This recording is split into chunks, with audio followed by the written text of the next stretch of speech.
Olá a todos, seguimos na disseminação, produção do nosso conteúdo doutrinário, procurando, à luz do estudo, à luz da fundamentação teórica, apresentar aspectos ritualísticos, doutrinários que são inerentes à nossa religião, para que todos aqueles que se propõem a praticar a Umbanda, a viver a Umbanda, o façam com plenitude, entendendo o que estão fazendo, compreendendo as nuances que envolvem a prática ritual umbandista, desenvolvendo o raciocínio, pensamento crítico, para não ser enganado aí por a galera mal intencionada, E para desenvolver também, por que não, autonomia no médium, Esse acho que é o nosso principal objetivo. Todo aquele médium umbandista que chega no nosso canal, ele seja autossuficiente, entre aspas, Mas que ele tenha a capacidade de entender, compreender e, na medida da sua tradição religiosa, na medida da sua fundamentação, se ele está em casa ou não, se ele está em algum templo religioso ou não, ele possa cultuar o seu sagrado com plenitude e honestidade. Beleza, pessoal? Meu nome é Eduardo, vocês já sabem, sou médium umbandista aí desde 5 de novembro de 2005, então de lá se vão 20 anos, quase 21. É uma jornada de muito trabalho, de muito sacrifício, mas é uma jornada que compensa, beleza? O nosso módulo de instrução que se inicia hoje, a gente vai abordar os orixás dentro de uma visão umbandista. Eu sempre falo uma visão, artigo indefinido, porque a gente sabe que a Umbanda é plural e cada vertente religiosa umbandista, seja ela Omolocô, Umbanda branca, Umbanda de caboclo, Umbanda sagrada, vai ter uma fundamentação doutrinária e vai ter uma visão a respeito dos orixás que lhe é particular. O que eu vou explicar para vocês aqui, o que eu vou transmitir para vocês aqui é baseado nas fontes bibliográficas que estão no final do conteúdo, como sempre, que são minha fonte de estudo e é o que eu pratico dentro da minha casa religiosa, beleza? Se o Pai de Santo ver esse vídeo aqui e falar que tá tudo errado, o seu Pai de Santo que tá certo e eu que tô errado, ok? Tem que respeitar a tradição da casa de vocês, tá?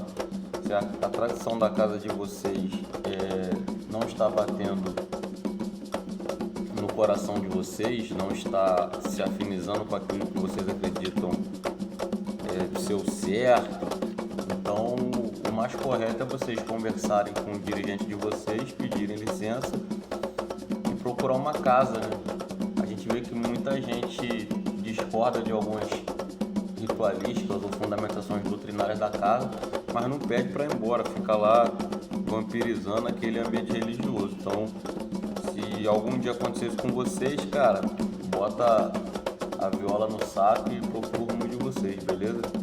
Isso aí é ética, tá? E o guia de vocês, a espiritualidade de vocês vai agradecer bastante. A gente tem que estar onde a gente se sente bem, beleza? Então, esse conteúdo que eu estou trazendo para vocês, que se inicia hoje, como já falei, vai abordar uma visão umbandista a respeito dos orixás. E o título desse módulo de instrução, desse conteúdo programático, entre aspas, é Orixás parte do todo. E o nosso primeiro assunto é os orixás como as partes componentes do todo sagrado, as partes componentes de Deus, beleza? Aí a gente tem uma imagem onde aborda os orixás com a sua energia, seu poder, sua luz, emanando essa essência sobre o nosso planeta, iluminando a todos nós, tá? Inteligência artificial é uma benção, gente?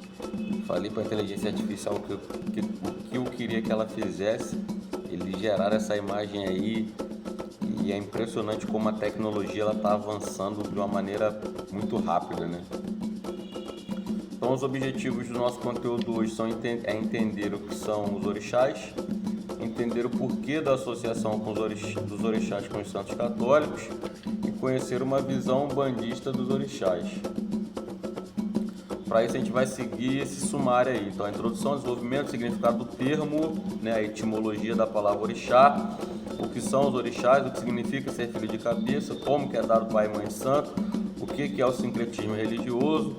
Orixás e santos são a mesma coisa? Não, não são. Posso cultuar o orixá sem ser iniciado? Sim ou não? Uma conclusão e a bibliografia. Filhos, a Umbanda é uma religião mediúnica e, como tal, dispensa templos suntuosos, né? Templos luxuosos, templos grandiosos. Pois onde houver um médium, lá estará um dos seus templos vivos, através do qual a religião fluirá em todo o seu esplendor. Portanto, sejam bons e esclarecidos médiuns, porque vocês serão a religião. Isso aí foi extraído de uma mensagem, né, psicografada do pai Benedito de Aruanda, através do médium, falecido médium aí, Rubens Saraceni, que é o idealizador da Umbanda Sagrada. Nessa introdução aí a gente percebe que o pai Benedito ele deixa uma coisa clara que muitas vezes o médium umbandista não percebe, né, não se liga, que é o seu corpo como templo vivo da espiritualidade. Muitas das vezes a gente utiliza o nosso corpo para fazer tanta coisa ruim, tanta besteira, e a gente esquece que é através do nosso corpo que o Espírito se manifesta para praticar a caridade. Então, o que você está fazendo do seu corpo? Como você está tratando ele? Você está se alimentando bem? Está descansando corretamente? Qual que é o seu comportamento com relação ao seu corpo, tá? Essa daí é uma reflexão também que eu trago para vocês. Então, qual que é o significado do termo orixá? Então, de acordo com o dicionário Michaelis, é a denominação das divindades dos Yorubás e dos cultos afro-brasileiros que representam força da natureza, ligando Deus aos homens. Os orixás, tradicionalmente Yorubá, eles são os ancestrais divinizados, né? É o indivíduo que viveu com os seres humanos na Terra e aí ele chegou a tal ponto de limpeza, elevação espiritual que ele foi alçado, catapultado, transformado em divindade, beleza? A palavra orixá vem do idioma Yorubá e sua grafia correta é orixá, dessa forma como vocês estão lendo, com essa grafia e com essa acentuação. Esse S aí nessa grafia tem o som de X, por isso que a gente fala orixá e acaba no português grafando dessa forma, onde a palavra ori, a partícula ori, significa cabeça e a partícula chá significaria rei ou divindade. Então, a palavra orixá poderia ser, né, em uma tradução livre, interpretada como a divindade que está na cabeça, a divindade que rege a cabeça, a divindade que governa a cabeça. Lá na Umbanda esotérica, eu falei que a Umbanda ela tem vertentes diferentes, interpretações diferentes. Lá na Umbanda esotérica, o termo é entendido como uma modificação do termo Puruxá, que significa luz do Senhor ou mensageiro do Senhor.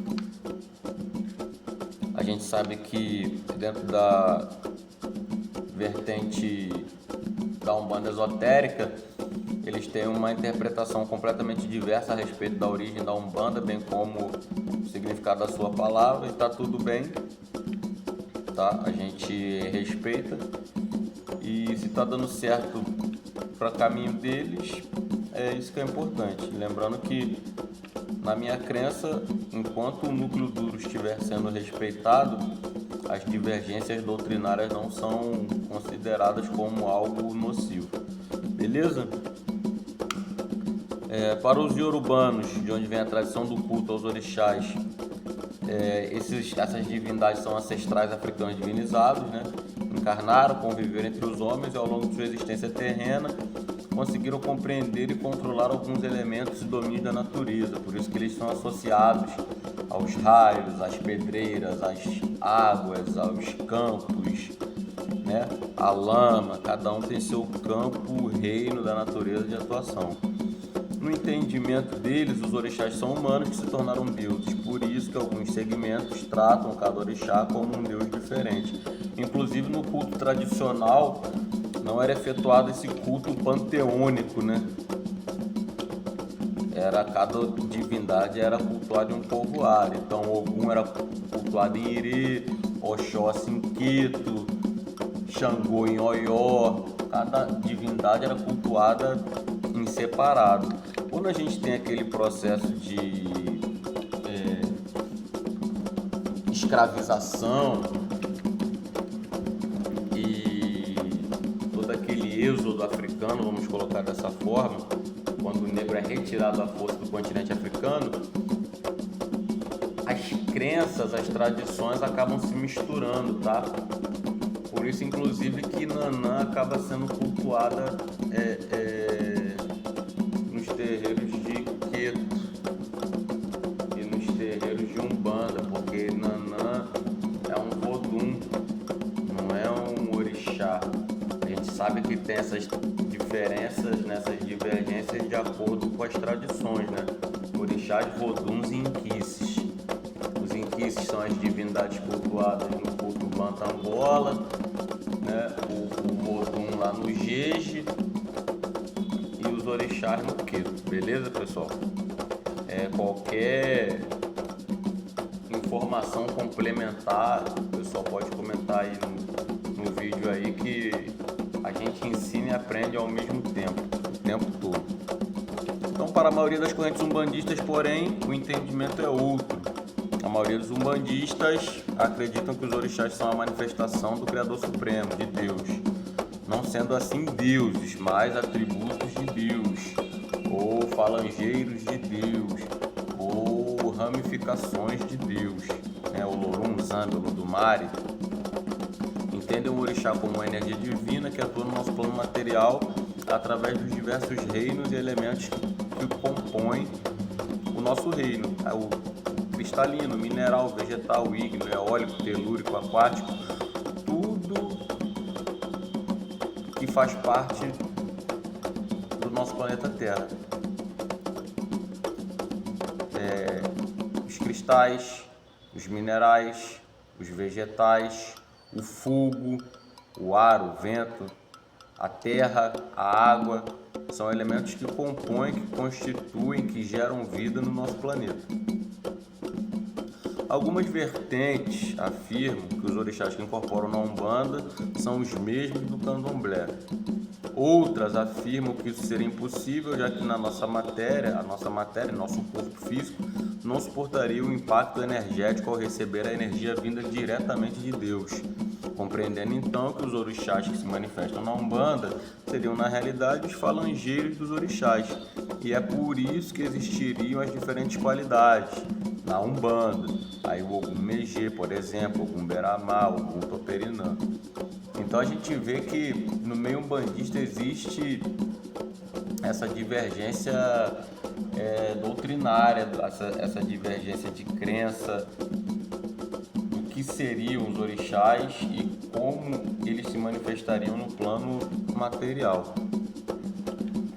Por fim, algumas vertentes dividem os orixás em categorias e graus, afirmando que os orixás que incorporam na Umbanda seriam de um menor grau energético, que se adapta com maior facilidade aos corpos dos médios, que permitiria assim sua incorporação. Seriam esses então os falangeiros dos orixás, que são, nesta visão, seres muito evoluídos espiritualmente, que alcançaram um grau de luz tão grande que as leis universais permitem que eles possam trabalhar na falange do orixá com quem tem afinidade. Esse entendimento aí, no caso, seria mais próximo do Yorubá. Por quê? Porque é a mesma lógica. O indivíduo, ele sobreviveu no plano material, viveu a matéria, como todos nós, foi uma pessoa que se destacou espiritualmente, cresceu, ascendeu e aí divinizou-se, né? Seria o que as religiões orientais tratam como samsara, né? A roda das sucessivas encarnações até que o karma seja limpo, depurado e você viva um estado pleno de paz e felicidade, beleza? Lembrando que essas visões são visões diversas, tá? Cada vertente religiosa aí, um bandista vai interpretar e aplicar no seu terreiro aquilo que sua tradição, sua raiz ou a formação religiosa do seu dirigente vai ditar, beleza? Para os iorubanos, ser filho do orixá significa que você faz parte daquela árvore genealógica. Então, na crença iorubá, quando você fala assim, eu sou filho de Ogum, não é algo simplório. Eles querem dizer que, de fato, em algum momento da sua árvore genealógica, você tem o sangue de Ogum correndo nas suas veias. Seu bisavô, tataravô e etc. Ok?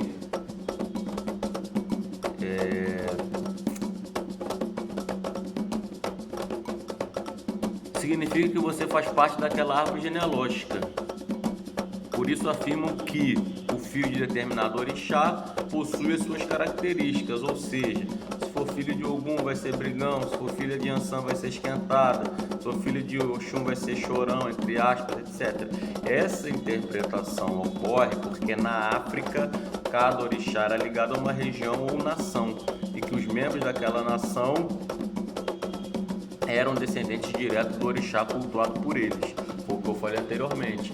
Esse culto em conjunto, culto ao panteão, é algo brasileiro, algo que foi criado aqui. Por isso, quando a pessoa fala o candomblé é africano, não é, o candomblé é brasileiro. Porque a forma de culto que o candomblé apresenta para seus adeptos não existe em África, pelo menos quando o candomblé ele começa a ser cultuado aqui, ele não existia em África. Pode ser que hoje, através do intercâmbio social, cultural, religioso, já exista essa forma praticada lá. Por que não? Eu estava esses dias no Instagram vendo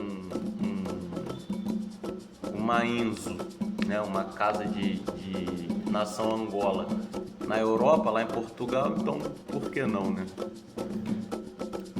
Xangô, Oió, Ogum, Ekiti, Oirê, Oxóssi, Inqueto, etc. Então eram as nações que cultuavam orixás específicos, diversas as nações, né? Tem algumas tradições que falam que são mais de 400 orixás, então vocês imaginem a quantidade de vilas, aldeias, povoados, reinos que cultuavam cada um o seu orixá ali, né? Hoje na África isso aí é quase que inexistente, tá? Se vocês forem pesquisar na internet, 90% da África ou é cristã ou é muçulmana, tá? Religiões, o pessoal fala, enche a boca para falar de religiões de matriz africana como se lá fosse amplamente praticado. Muito pelo contrário, em diversas partes da África o que a gente faz aqui é visto com maus olhos, né? Como feitiçaria, bruxaria, etc. Na maior parte dos segmentos umbandistas tem-se o entendimento que os orixás fazem sim parte do DNA dos encarnados. Alguns estão na concepção e estarão em todas as encarnações, que aí seria o que a gente entende como orixá ancestral ou orixá ancestre. Todas as encarnações, essa energia vai estar plantada na sua cabeça, perispiritualmente. Esse orixá ancestre seria aí, a grosso modo falando, o orixá que é descoberto aí no jogo de búzios, tá? Outros na vida encarnada, determinando como acontecerá a encarnação atual, por qual tipo de provas que você irá passar e quais atributos você irá apresentar. Esses aí seriam os orixás de frente e o orixá adjunto, né? O orixá juntó, disjuntó, que seriam os caminhos que você tem que desempenhar em cada existência. Então vai ter uma existência que você vai ter que trabalhar o seu amor, sua parte sentimental, a sua vida familiar. Então você vai precisar de uma energia, você vai precisar de um caminho específico na sua vida para você trabalhar aquilo. Então esses aí seriam os orixás ancestres adjuntos, aqueles que você precisa trabalhar nessa sua existência. Nem todo mundo pensa assim e tá tudo bem. Assim sendo, as mães e pais de cabeça, né? Os orixás de frente e o adjunto, ou juntó. Então aí está uma imagem que deixa mais ou menos claro, né? Aquilo que eu estou falando, para ilustrar aquilo que eu estou falando.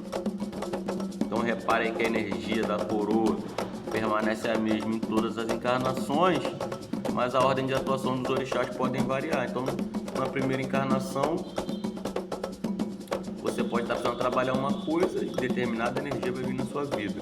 Em outra encarnação, você precisa trabalhar outro aspecto da sua vida, outra energia vai vir na sua vida. E como que é definido, né, o pai e a mãe de cabeça? Então, muito se pergunta sobre o assunto, e aí tem uma galerinha que já entra querendo saber isso, curioso, né? Esquece que a religião umbandista é muito mais do que isso, que saber pai e mãe de cabeça.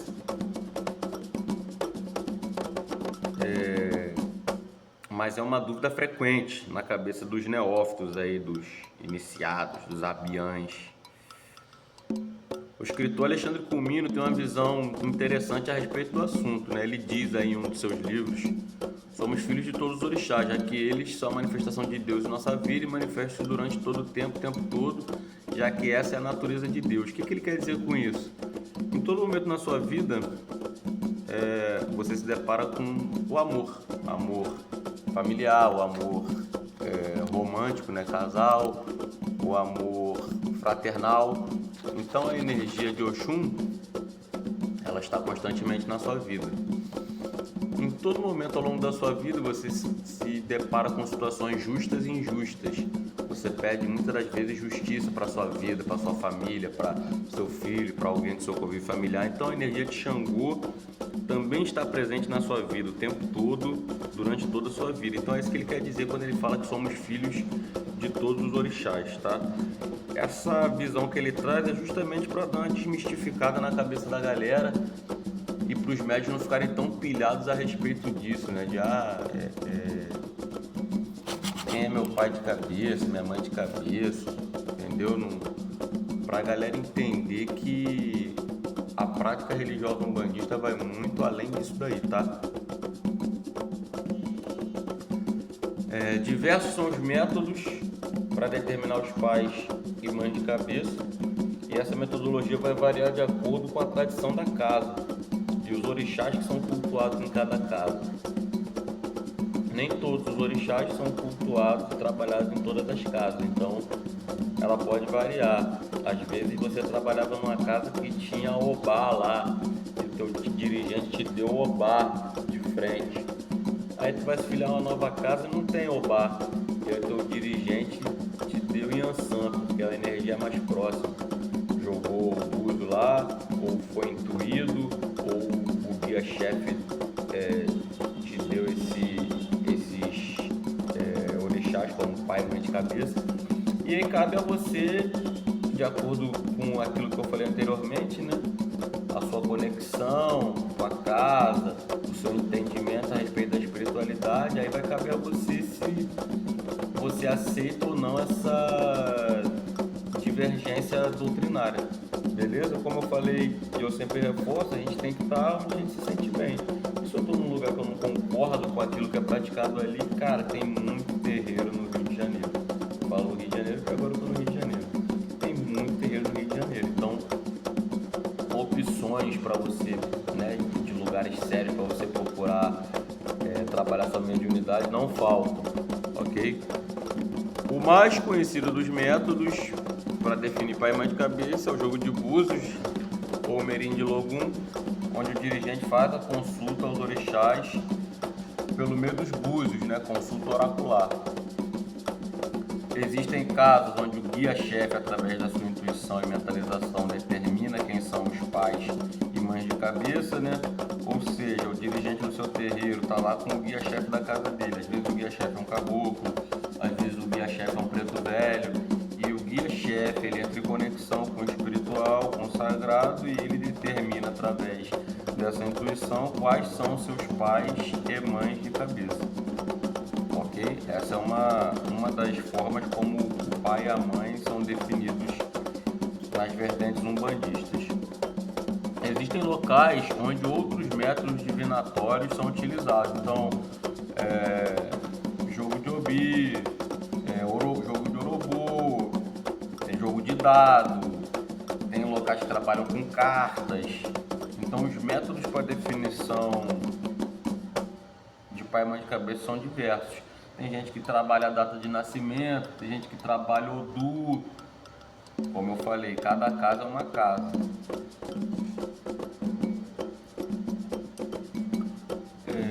O que é o sincretismo religioso? Os santos católicos e os orixás são a mesma coisa? Não, não são. Então, os negros escravizados, quando trazidos da África, não tinham liberdade para cultuar suas divindades. Na realidade, escravizados não tinham liberdade para nada. As suas divindades eram associadas a demônios, sofrendo assim perseguição da Igreja Católica, com castigos físicos inclusive. Os donos de escravos reservavam um tempo durante a semana para converter os negros à fé cristã. Eles acreditavam que dessa forma eles poderiam amansar o povo negro, né? Evitando rebeliões, facilitando esse processo escravagista, né?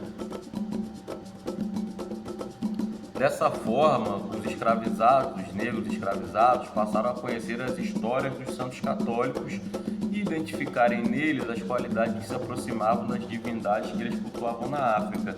Então, o dono dos escravos ali, o dono da fazenda, o dono do engenho, ele concedia aí ao seu escravo um tempo na semana para cultuar as divindades dos santos católicos. E aí o negro, quando ele estava lá escutando o sermão do padre, o padre falava de determinado santo católico: esse santo aqui é um santo que luta, é um santo que vai para a guerra, é um santo que usa sua espada, sua lança, seu escudo de ferro. E aí ele: opa, vai para a guerra, vence o inimigo, utiliza o ferro, pronto é Ogum, pronto é Nkosi. Então foi ao longo do tempo sendo feita essa associação das características do santo católico com as características do orixá, do Nkisu, do Vodum, para que o negro escravizado conseguisse cultuar a sua divindade ancestral, sua divindade africana, sem sofrer repressão daquele que o escravizava. Então, para fugir da perseguição dos seus senhores, os negros começaram a cultuar nos santos católicos suas divindades. Então, o branco olhava para o negro ali se curvando perante São Jorge, achando que ele estava cultuando aí o santo guerreiro, quando na realidade a mentalidade dele, o coração dele estava pensando em Ogum, em Nkosi. Essas imagens eram preparadas pelos negros para servir de ferramentas de culto, sendo depositado dentro delas elementos que correspondiam ao axé do orixá, a energia do orixá. Então eles lavavam essas imagens, eles colocavam ervas dentro dessa imagem, eles colocavam o okutá lá, né, a pedra sagrada dentro dessas imagens, e eles iam cultuando o seu sagrado. Esse costume de depositar o axé dentro da imagem foi observado e copiado por alguns mal intencionados que começaram a usar essa prática para realizar o contrabando de ouro, diamante, etc. Essa prática aí gerou um termo que a gente conhece até hoje, né? Que é o santo do paô, quando a gente quer definir uma pessoa que diz ser o que não é, né? O santo do paô. Dessa prática surge, como eu falei, a expressão santo do paô, que serve para identificar quem não é o que aparenta ser. O homem branco achava estranho as danças e batuques, mas como os negros estavam cultuando o santo da igreja, eles permitiam os cultos sem interferir. E assim que a coisa foi crescendo, né, no submundo, subversivamente. Então aí vocês estão vendo uma imagem que demonstra o sincretismo entre o orixá Ibeji e os santos Cosme e Damião, né, os irmãos gêmeos, nas duas tradições. E na parte inferior direita vocês estão vendo um altar com santos católicos. Todos eles aí são associados a um orixá. A gente vê ali São Lázaro, não, São Roque parece. São Roque, que é associado ao Baluaê, tem Cosme Damião ali, que é associado a Ibeje, tem São Jorge ali, que é associado ao Ogum, São Benedito, que é associado ao San, etc. Por aí vai, tá? Essa associação entre as características das divindades ocorreu tanto entre os santos católicos e orixás, como entre orixás e outras divindades africanas. Falei isso anteriormente aqui no vídeo, como os voduns e os inquices.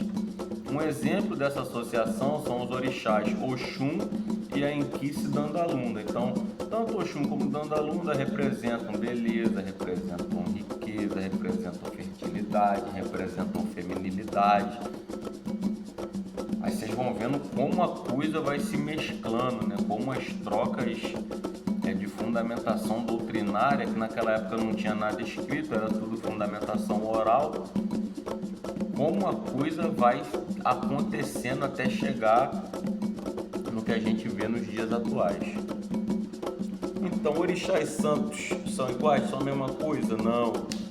Então, vocês entenderam através desse processo de sincretismo religioso que os santos católicos eles foram utilizados no primeiro momento para poder cultuar o sagrado africano. Um mecanismo, uma forma de driblar a fiscalização dos senhores. O que acontece é uma associação das características, como eu falei. Ogum, o senhor do aço, da guerra, é sincretizado em São Jorge, o santo guerreiro, que tem na sua espada e na sua armadura, que é feita de aço, um dos seus símbolos. Porém, na Bahia, Ogum é associado a São Sebastião, e não tem problema nenhum nisso, tá? Como eu falei, é divergência doutrinária, mas as coisas se encaixam no final. Mas se não são a mesma coisa e não existe mais motivo para esconder a sua fé, né? Porque a gente agora é livre, o Estado é laico, inclusive se você for proibido de praticar a sua crença religiosa, aquele que o proíbe está incorrendo em crime. Por que então continuar com essa associação? Então, diversas são as explicações, entre elas respeito à raiz. Então, o teu terreiro sempre utilizou a imagem católica no congá, então em respeito à raiz a gente continua utilizando.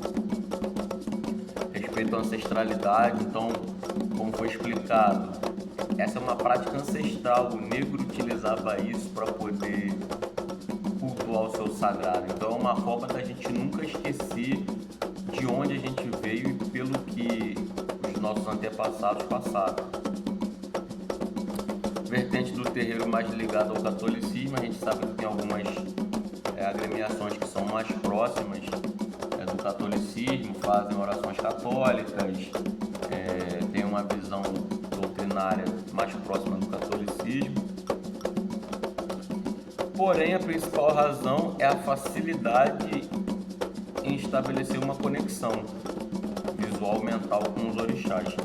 É muito difícil para quem não é iniciado, para quem nunca pisou no terreiro, você explicar o que é o orixá, a energia do orixá, como ela se manifesta no indivíduo, assim, de primeira, assim, no estalar de dedos. Mas quando você monta um gongá ali com a imagem, entre aspas, de um santo já consagrado, entre aspas, a pessoa nunca viu um bando na vida, ela bate o olho, ela já associa aquelas características ali e aquela energia já começa a vibrar no corpo daquela pessoa já no início da sessão, beleza? Conexão automática. Orixás e santos são iguais, né? Temos que compreender que santo e orixá não são a mesma coisa. O sincretismo, né, que é essa associação entre os santos católicos e os orixás, é positiva para a Umbanda, mas não é essencial. Tanto que tem terreiros que têm imagem, tem terreiros que não tem imagem nenhuma, tem terreiros que têm imagem dos orixás, e todos eles estão corretos nas suas práticas, ok? A maior prova disso, né, que essas imagens não são essenciais, como eu já falei, é que existem terreiros que possuem imagens, outros não possuem, outros não possuem imagem nenhuma. Como estamos sempre falando aqui nos nossos conteúdos, a unidade e diversidade umbandista dentro da religião. a diversidade umbandista permite que isso ocorra e não existe críticas com relação a essa prática. Enquanto o norte da casa for a manifestação do espírito para a prática da caridade, que é o que foi trazido pelo Zélio de Moraes, que é aquele a quem a minha vertente atribui a criação da Umbanda, ela estará indo no rumo certo. Posso cultuar os orixás sem fazer parte de algum terreiro? Com certeza. Os orixás não são propriedade de nenhuma religião. Eu não preciso ser iniciado, não preciso fazer parte de terreiro, não tem que ter um pai e mãe de santo ali para poder prestar culto, nada disso. E o orixá que mais simboliza isso é Iemanjá. No final do ano, né, dezenas de pessoas, aí, milhares de pessoas no país, uns que são até católicos, aí vão pra praia lá, botar flor, acender vela, pedir bênçãos para Iemanjá para o ano que se inicia. O importante nesse assunto é lembrar que jamais devo rezar ou fazer alguma oferta, oferenda, desejando mal para alguma pessoa ou a interferência no seu livre-arbítrio. É importante que se você for fazer, se você for cultuar de uma forma mais elaborada, que você converse com alguém que já seja iniciado ou que já esteja dentro da religião. Às vezes você, eu quero dar uma comida para agradar o Oxalá, então o que eu posso dar? Vai se informar com alguém que já esteja dentro da religião. Mas a oferta, a oferenda mais simples que vocês podem dar ao orixá é uma vela branca. O branco concentra todas as cores. Acende uma vela branca na intenção daquele orixá, tenta desconectar energeticamente com ele e com certeza esses objetivos serão alcançados. O orixá é na simplicidade, gente. A gente tem que entender que o negro que vem para o Brasil e cultua o orixá, ele nada tinha.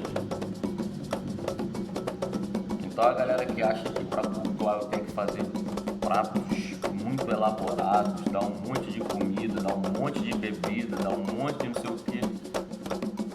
O negro que veio pra cá não tinha nada, muito mal tinha a roupa do corpo.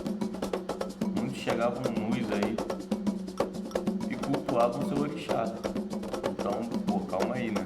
Vamos ter um pouquinho de discernimento. Chegamos à nossa conclusão.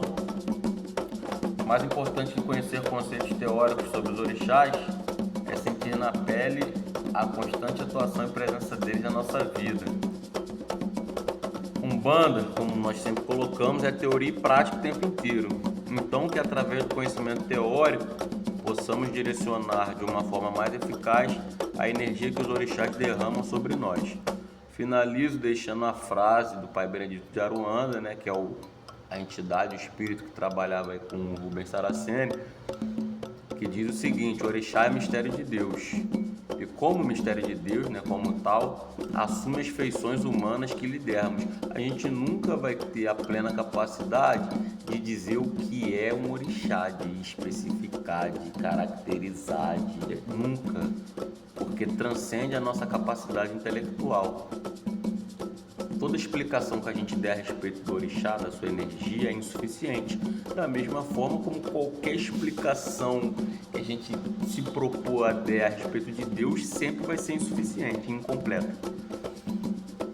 Ou seja, por mais que passemos a vida inteira estudando essas divindades, jamais entenderemos de fato sua real natureza. Pessoal, esse foi o primeiro módulo do nosso conteúdo doutrinário, tá? O nosso objetivo aqui, acredito que tenha sido alcançado, que era abordar o que era o orixá, o significado da palavra, a sua atuação no plano material, a sua diferença com os santos católicos e a autorização para que ele seja cultuado. Então, concluímos aí com louvor o primeiro módulo. Aqui a gente tem a nossa bibliografia, tá? Foi utilizada aí mais coisa, mas basicamente foram esses os livros utilizados. Fiquem com Deus e que a energia dos orixás Celestiais possa abençoar o caminho de vocês com a graça de Deus